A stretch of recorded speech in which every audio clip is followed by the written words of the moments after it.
બાળકો, કેમ છો? આજે આપણે ગણવા જઈ રહ્યા છે ચેપ્ટર 1 ઉદાહરણ 5 અને 6. આ બે ઉદાહરણ એવા છે જે બાળકોને જવાબ તો ખબર હોય પણ લખતા ન આવડતા હોય. તો આજે આપણે એક સરળ મેથડ લઈને આવ્યા છે. જો તમને યાદ રહી જાય અને આવડી જાય તો ખૂબ સરસ.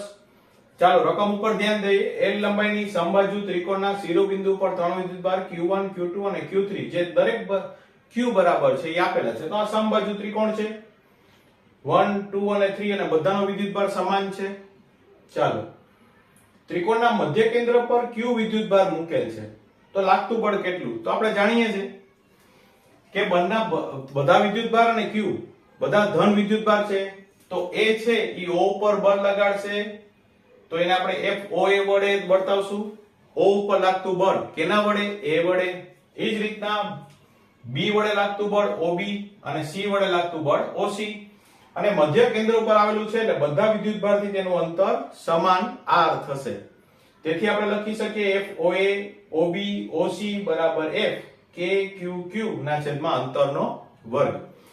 હવે આ બે બળો એટલે કે સદિશ વચ્ચે 120 નો ખૂણો બને છે. તો આપણે 11મું ધોરણ ત્રીજા ચેપ્ટરમાં ભણી ગયા છે. જ્યારે પણ બે સદિશો વચ્ચે ખૂણો હોય તેનું પરિણામી સદિશ ગોતવા માટેનું સૂત્ર છે પ્રથમ પદનો વર્ગ બીજા પદનો વર્ગ 2 ગુણ્યા પેલું બીજું પદ કોસ અને બંને વચ્ચેનો ખૂણો જે 120 છે. અને cos 120 -1/2 થાય.